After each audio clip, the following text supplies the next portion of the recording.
Lonnie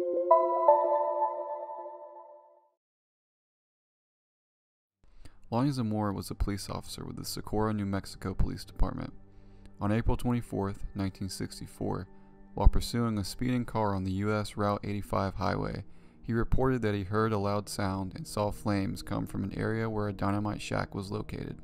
He stopped chasing the speeding vehicle, believing he had witnessed an explosion.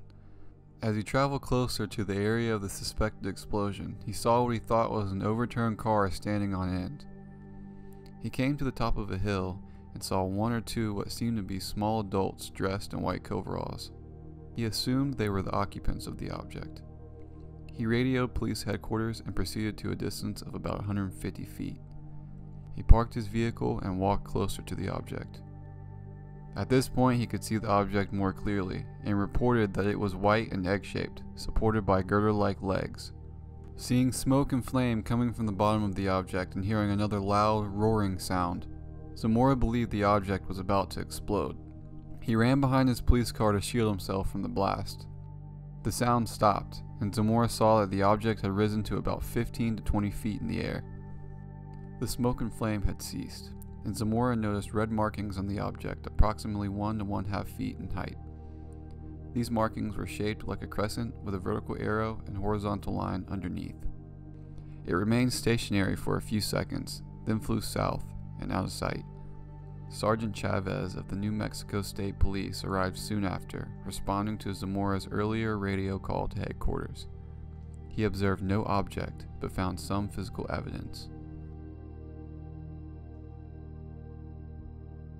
Sergeant Chavez reported that there were some slight depressions in the ground and what looked like burned brush in the area where Zamora had reported seeing the object. The brush was reportedly cold to the touch. Sergeant Chavez reported the incident to local military authorities, who sent investigators from Wright-Patterson Air Force Base. The Air Force conducted laboratory samples of the soil and branches burned by the object. The soil analysis found that there was no foreign material or radiation in the soil that was deemed unusual. The branch analysis concluded that there were no chemicals present, so no conventional propellant could have been used. Lonnie Zamora, he's a very dependable, honest type of person.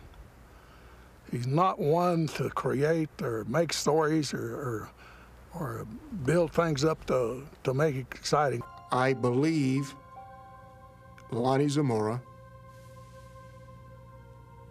was a good policeman and an honest man who reported as he thought proper something well beyond his experience. The people who knew Lonnie considered him to be highly trustworthy and incapable of perpetrating a hoax, including one Dr. J. Allen Hynek, an astronomer who graduated from the University of Chicago and continued his studies at Yerkes Observatory in Wisconsin and later Ohio's Perkins Observatory. Hynek worked with the Air Force to try and explain these sightings of UFOs, an operation later revealed to be called Project Blue Book.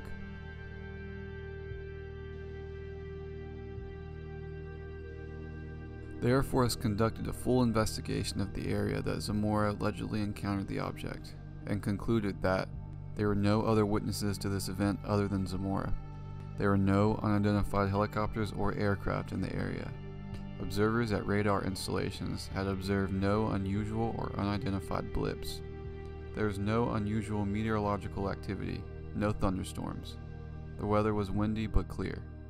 There was no evidence of markings of any sort in the area other than the shallow depressions at the location where Mr. Zamora reported sighting the object. Laboratory analysis of soil samples disclosed no foreign material or radiation above normal for the surrounding area. Laboratory analysis of the burned brush showed no chemicals which would indicate a type of propellant. There is no evidence presented that the object was extraterrestrial in origin or represented a threat to the security of the United States. The Air Force concluded that there were no other witnesses, but other accounts say that 5 tourists passing through Socorro saw an object fly extremely fast in the area. Some think that this is the same object Zamora encountered.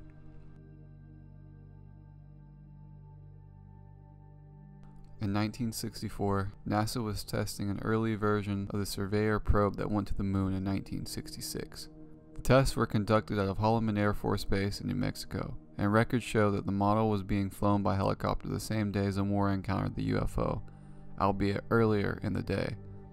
Some skeptics believe that this could be what Lonnie Zamora saw that day.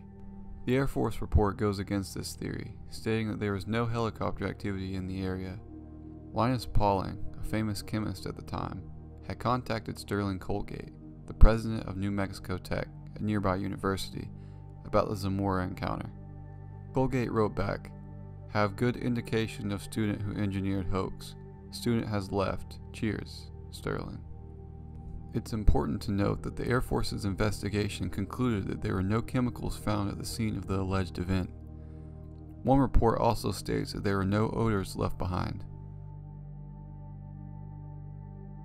The students would most certainly be using some chemical propellant to lift the object off the ground, so there would have been some type of chemical left over in the area. Claims that this was a student hoax have some depth, however. Mr. Zamora worked at New Mexico Tech in earlier years before his UFO encounter. He was known for being stern and serious. It's thought that this encounter was nothing more than a prank pulled by mischievous students on an unsuspecting police officer. Some think that the speeding car was used to get Zamora over to the area where the event would take place. This could explain the fire and smoke Zamora saw, as a student project would use some sort of explosive propellant to move their creation. But it still doesn't explain how there was no chemical residue left after, and how the object flew into the distance so fast.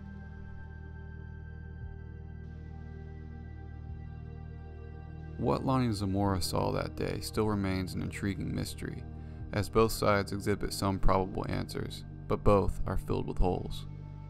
If this was a student prank, how did they propel this object without the use of a chemical propellant? Also, timing an explosion with the moment Zamora would be in view, and hoping that he would respond immediately instead of sending another police officer and continue chasing the speeding car, are a lot of circumstances that have to go right. Would they really risk doing all of this on the off chance that their plan actually worked? An extraterrestrial explanation is equally confusing. Why would this craft use smoke and flame? If they've come from another planet, another star system, wouldn't they use a fuel source better suited for interstellar travel? Other UFO sightings are different in that most are either silent or very quiet, with no source of fuel or combustion expelling from the craft. Another explanation could be an experimental military craft, but these beings were said by Zamora himself to be like small adults. They could have been small humans, or he could have misjudged their size because of his distance from them, but the use of small adults seems odd. It's hard to say what Zamora saw that day, but I don't think anyone can deny that it moved him and made an impact on his life, whether it be a student prank, aliens, or a secret military craft. Thanks for watching.